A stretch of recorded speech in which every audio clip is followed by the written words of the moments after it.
بسم اللہ الرحمن الرحیم نحمدہ ونصلی ونسلم علی رسولہ الکریم اما بعد۔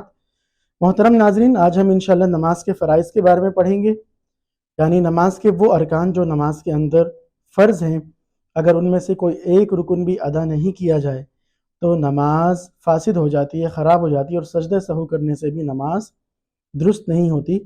تو وہ کون سے ارکان ہیں جو نماز کے اندر فرض ہیں؟ آئیے چلتے ہیں لیپ ٹاپ کی اسکرین کی طرف اور سیکھتے ہیں۔ یہ نماز کے اندر 6 فرائض ہیں، ٹھیک ہے؟ اگر ان میں سے کوئی ایک بھی ادا نہیں ہوگا تو سجدہ سہو سے بھی نماز درست نہیں ہوگی اور وہ نماز دوبارہ پڑھنی پڑے گی، ٹھیک ہے؟ تو اس میں سے سب سے پہلے جو ہے وہ تکبیر تحریمہ کہنا، یعنی شروع میں تکبیر کہنا، اللہ اکبر کہنا، یہ فرض ہے۔ اگر کسی نے اللہ اکبر سے نماز شروع نہیں کی تو چاہے وہ بعد میں سجدہ سہو بھی کر لے، اس کی نماز درست نہیں ہوگی۔ دوسرے نمبر پر ہے قیام۔ قیام کا مطلب ہے کھڑا ہونا۔ تو فرض نمازوں میں اور واجب نمازوں میں، یعنی وتر کی نماز اور اس طرح جتنی بھی فرض نمازیں، جیسے فجر کی 2 رکعت فرض ہے، ظہر کی 4 رکعت فرض ہیں، عصر کی 4 رکعت فرض ہے، مغرب کی 3 رکعت فرض ہیں، اور اسی طریقے سے عشاء کی 4 رکعت فرض ہیں۔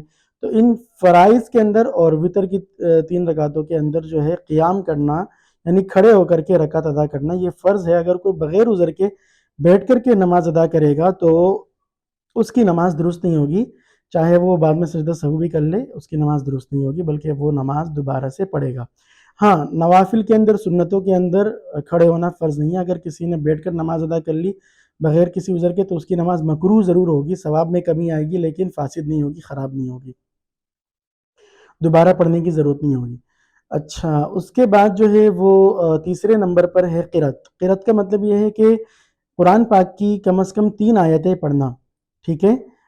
فرض نمازوں کی پہلی 2 رکعتوں کے اندر، کیونکہ بعد کی 2 رکعت یا 1 رکعت کے اندر تو قرأت نہیں ہوتی، جیسے مغرب کی 1 رکعت ہوتی ہے بعد میں تشہد کے بعد، اور اسی طریقے سے جو ہے ظہر، عصر اور عشاء کے اندر جو ہے بعد کی 2 رکعتیں ہوتی ہیں تشہد کے بعد، تو اس میں بھی ہم قرأت نہیں کرتے ہیں، ٹھیک ہے؟ تو قرأت جو ہے وہ فرض نمازوں کی پہلی 2 رکعتوں کے اندر قرأت کرنا فرض ہے، اور باقی جو ہے واجب اور سنت اور نفل نمازوں میں ہر رکعت کے اندر قرأت کرنا فرض ہے، بغیر قرأت کے نماز ادا نہیں ہوگی۔ چوتھے نمبر پر ہے رکوع ادا کرنا۔ اگر کسی نے رکوع کے بغیر نماز پڑھ لی تو اس کی نماز بھی درست نہیں ہوگی، چاہے وہ بعد میں سجدہ سہو کر لے، نماز ادا نہیں ہوگی، بعد میں دوبارہ پڑھنی پڑے گی۔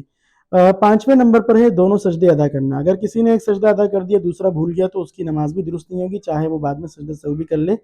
ہاں، اگر نماز کے اندر دوبارہ یاد آ جائے اور وہ کسی دوسری رکعت کے اندر بھی وہ اپنا قضا شدہ سجدہ ادا کر لے اسی نماز کے اندر سلام سے پہلے تو نماز، اور پھر بعد میں سجدہ سہو کر لے آخر میں، کیونکہ فرض کے اندر تاخیر آنے سے بھی سجدہ سہو واجب ہو جاتا ہے۔ سجدہ سہو کے مسائل میں انشاءاللہ نیکسٹ ویڈیو کے اندر بتاؤں گا کہ سجدہ سہو کب واجب ہوتا ہے اور کس طریقے سے ادا کرنا ہے، اس پہ انشاءاللہ میں الگ سے ویڈیو بناؤں گا۔ لیکن اب کے لیے یہ جان لیجئے کہ اگر جو ہے دونوں سجدوں کو ادا نہیں کیا تو ایک سجدہ ادا کیا اور پھر بعد میں بھی جو ہے وہ سلام سے پہلے ادا نہیں کیا تو اس صورت میں بھی جو ہے نا نماز درست نہیں ہوگی، بلکہ وہ نماز دوبارہ پڑھنی پڑے گی، سجدہ سہو سے بھی نماز درست نہیں ہوگی۔ آخری فرض جو ہے وہ یہ ہے کہ آخری قاعدے میں، یعنی جب ہم نماز ختم کرتے ہیں تو اس میں جب ہم بیٹھتے ہیں آخر میں اور تحیات للہ سے پڑھتے ہیں آخر تک، تو یہ جو آخری قاعدہ ہوتا ہے، یاد رکھیے میں بار بار کہہ رہا ہوں کہ آخری قاعدہ، تو آخری قاعدے کے اندر تشہد کی مقدار کے برابر بیٹھنا فرض ہے، یعنی اتنی مقدار کے برابر بیٹھنا کہ جس میں التحیات للہ والصلوات والطیبات السلام علیک ایھا النبی ورحمۃ اللہ وبرکاتہ، السلام علینا وعلی عباد اللہ الصالحین، اشہد ان لا الہ الا اللہ واشہد ان محمدا عبدہ ورسولہ، یہ پڑھ لیا جائے جیسے میں نے ابھی پڑھا۔ تو اتنی دیر بیٹھنا فرض ہے، بیٹھنا فرض ہے، پڑھنا فرض نہیں ہے۔ اگر کوئی خاموش بھی بیٹھا رہا تو اس کی نماز ادا ہو جائے گی اور اس کو دوبارہ نماز ادا کرنے کی ضرورت نہیں ہوگی۔ تو یہ ہے نماز کے 6 فرائض۔ امید ہے آپ کو یہ فرائض سمجھ میں آئے ہوں گے۔ انشاءاللہ سجدہ سہو کے مسائل میں آپ کو اس کے بعد والی ویڈیو میں بتاؤں گا۔ تب تک کے لیے اجازت دیجیے، جزاکم اللہ احسن الجزا۔